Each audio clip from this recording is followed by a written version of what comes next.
राधे राधे महाराज जी। महाराज जी, मैंने 3 दिन और रात 27,000 गायत्री मंत्र का जाप का अनुष्ठान किया। मैं राम जी का सेवक हूँ, लेकिन महाराज जी सपने में महाराज जी आप और श्री राधा रानी के दर्शन ही हुए।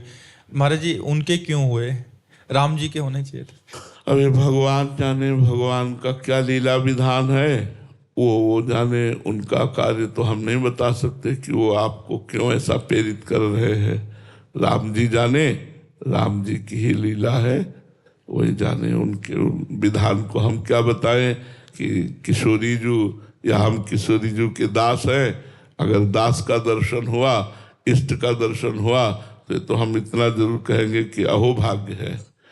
क्योंकि स्वामिनी और स्वामिनी के दासों का दर्शन स्वामिनी की कृपा से होता है, ऐसे नहीं होता है।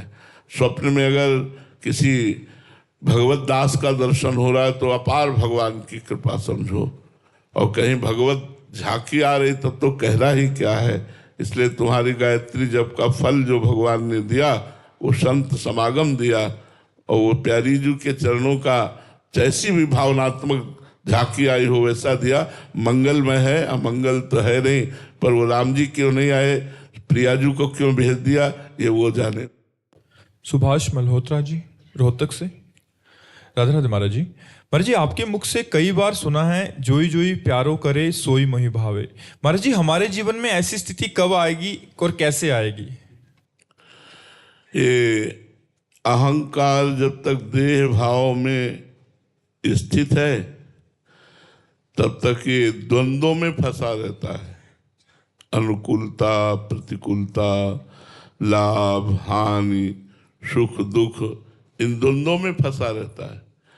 और जब ये अहंकार भगवान के चरणों में समर्पित हो जाता है या विशुद्ध मैं ब्रह्म स्वरूप में स्थित हो जाता है, तो शरीर धर्म जो अनुकूलता प्रतिकूलता है, जो लाभ हानि है, जो सुख दुख है, जो मान अपमान है, जो निंदा स्तुति है, उसमें वो सम हो जाता है।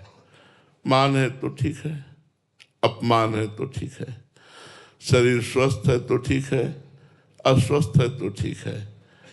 कोई निंदा कर रहा है, अच्छा है, उसकी मति। कोई स्तुति कर रहा है, उसकी मति। वो इन सबसे परे हो जाता है जिसका अहंकार या तो ज्ञान में समाहित होकर मैं स्वरूप ब्रह्म स्वरूप हो जाता है, या भगवान के चरणों में समर्पित हो जाता है। जब तक ये अहंकार नहीं नष्ट होगा तब तक ये बात समझ में नहीं आएगी कि जोई जोई प्यारो करे सोई मोहि भावे। ऐसा नहीं कि सह रहे कि आप भगवान हो, अब जो करोगे तो मुझे सहना ही पड़ेगा, ऐसा नहीं कह रहे। मोहि भावे, मुझे अच्छा लगता है, जो जो प्यारे मेरे विधान कर रहे हैं मुझे अच्छा लगता है। ये तभी होगा जब प्यारे के चरणों में अहंकार समर्पित हो जाएगा। और इसका साधन है भगवत प्रेमी महात्माओं का संग और खूब नाम जप और पवित्र शास्त्रों का स्वाध्याय, पवित्र ग्रंथों का स्वाध्याय। अगर ये 3 साधन हमारे जीवन में आ जाए कि जो निरंतर भगवान में स्थित रहते हैं, से महात्माओं का संग, निरंतर भगवान के नाम का जप, और हमारे जो इतिहास पुराण शास्त्र है इनका स्वाध्याय, तो निश्चित निश्चित ये मलिन अज्ञान जनित देहाभिमान ये नष्ट हो जाएगा। और जहां देहाभिमान नष्ट हुआ कि विशुद्ध ज्ञान प्रकट हो जाता है। ज्ञान प्रकट हो जाने पर ही समता आती है, और समता में ही शत्रु मित्र सम जानी, मान मान अपमान सम, दुख सुख लाभ न हानि।